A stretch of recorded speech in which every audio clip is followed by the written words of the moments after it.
In 2025, two numbers broke the entire internet. 6, 7, not a song, not a movie, not a celebrity scandal, just two simple numbers shouted by a kid at a basketball game.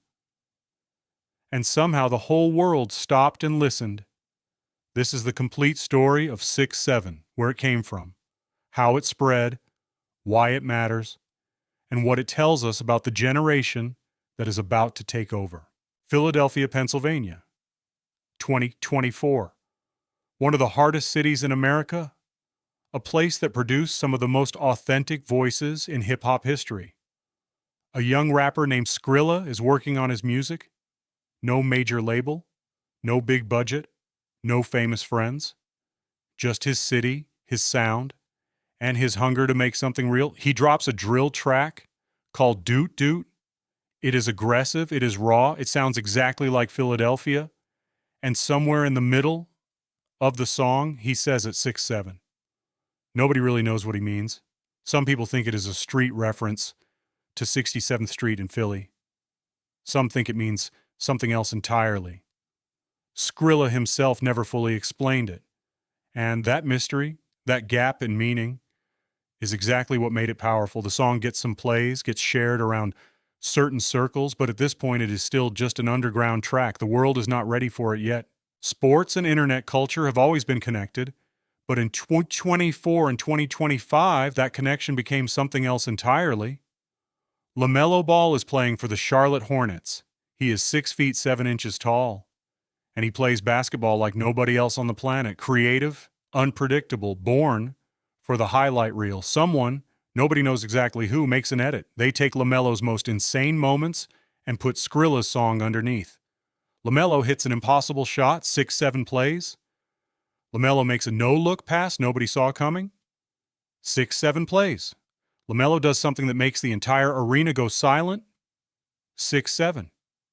The edit is perfect, the timing is perfect, the internet decides this is the official soundtrack for being elite, for doing something nobody thought was possible, for being 6-7.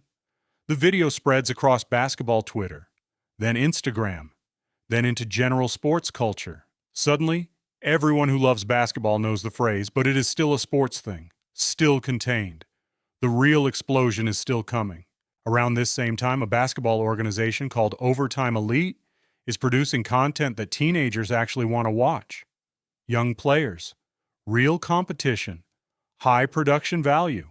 And one of their players, Talon Kinney, starts using the phrase constantly. 6-7 becomes part of his personality online. His fans pick it up, his clips spread further, and suddenly the phrase is moving from basketball fans into the wider world of Gen Alpha content consumption.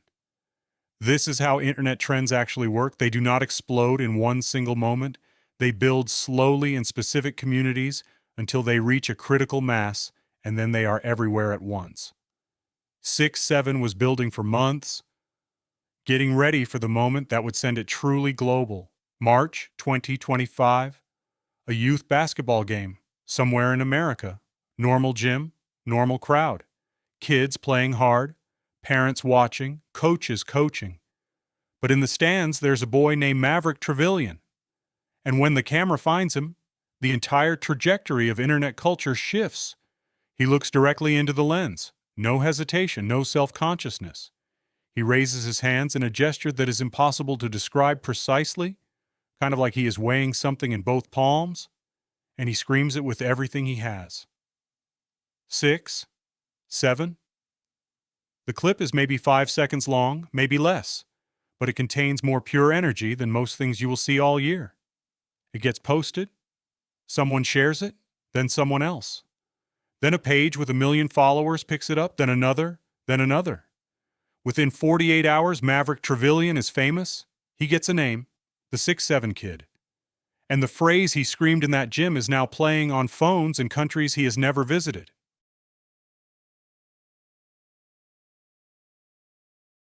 Once the 6-7 kid video breaks, there's no containing what happens next. TikTok goes first. Always TikTok. Millions of videos appear within days. Kids doing the gesture in their bedrooms. Kids doing it at school lunch tables. Kids doing it on sports fields, on buses, in shopping centers, kids doing it absolutely everywhere. The gesture itself becomes its own language. You do not even need to say the words. You just do the hands, and everyone around you knows. Teachers start hearing it in classrooms. They ban it, which of course makes it spread faster. That is rule number one of internet culture. Tell a teenager not to do something, and they will do it twice as much. Parents start asking their kids what it means. Kids refuse to explain, and that refusal, that deliberate confusion of adults, becomes part of the fun. Because 6-7 was never designed for everyone. It was designed for a specific generation, a generation that grew up entirely online. 6-7 was their handshake, their secret code, their way of saying, I am part of this and you are not.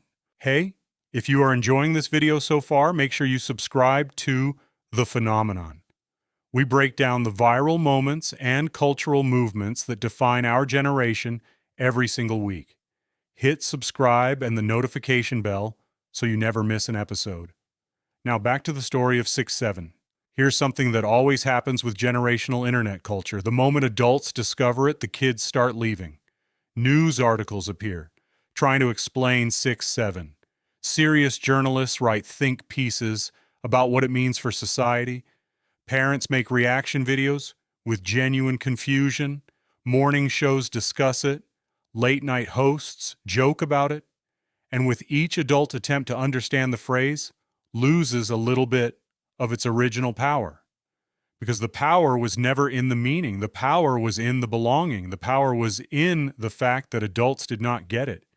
But then something happens that nobody expected, something that takes 6-7 from internet phenomenon to genuine cultural moment.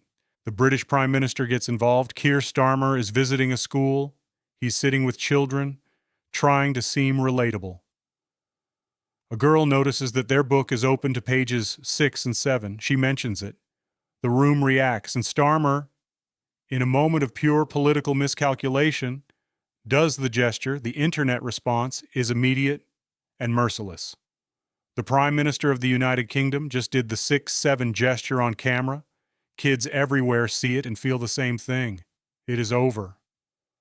The adults have officially arrived. Time to find the next thing. October 2025. Dictionary.com releases their annual Word of the Year announcement. Every year, they choose the word that best captures the cultural moment of the past 12 months. Previous winners have included real meaningful words, words that reflect serious moments in history, words that people actually use to communicate important ideas. The 2025 word of the year is 67. Let that sink in for a moment. A phrase with no agreed meaning, no clear origin, no definition that everyone accepts becomes the most culturally significant word of the entire year. Dictionary.com describes it as a burst of energy that spreads and connects people long before anyone agrees on what it actually means. That description is perfect. Because that is exactly what 6-7 was. It was not a word, it was a feeling. It was not communication, it was connection. To understand 6-7, you have to understand the generation that created it, Gen Alpha, born between 2010 and 2024. The first generation to grow up entirely in the smartphone era. They have never known a world without social media. They communicate differently, they think differently. They consume content differently. For Gen Alpha, meaning is less important than energy. A phrase does not need to mean something to matter. It just needs to feel right. It just needs to spread. 6-7 spread because it felt like something. It felt like excitement, like belonging, like being in on a joke, like being part of a moment that was happening right now. And that, more than any dictionary definition, is what language is actually for. Previous generations had their own versions of this, their own secret languages, their own nonsense phrases, their own ways of confusing the adults around them. 6-7 is just the first one to go truly global, the first one to get documented by Dictionary.com, the first one to reach every country simultaneously. Because Gen Alpha is the first generation that is globally connected from birth. When something catches fire in their world, it does not spread city by city or country by country. It spreads everywhere at once. By early 2026, 6-7 is fading, as all internet phenomena eventually fade. Lake Superior State University adds it to their list of banished words. The kids who screamed it loudest are already moving on, but 6-7 leaves something behind. A case study, a blueprint, a lesson. It shows us that in the internet age, anything can become everything. Any song, any phrase, any 5-second video of a kid in a gymnasium. It shows us that meaning is optional. That energy is everything. That belonging is the most powerful force in human communication. And it shows us that Gen Alpha, with this generation of kids that adults keep trying to understand, are not confused or lost or brain rotted. They are fluent in a language most adults have not learned yet. And 6-7 was their way of reminding us that they exist. The next 6-7 is already out there somewhere, in some city, in some school, in some kid's head, waiting for the right video, the right moment, the right 5 seconds. And when it hits, the whole world will feel it again, even if nobody can explain why. That is the phenomenon. If you made it to the end of this video, subscribe to the phenomenon. Every week, we break down the moments, the people, and the trends that define our generation. See you in the next one.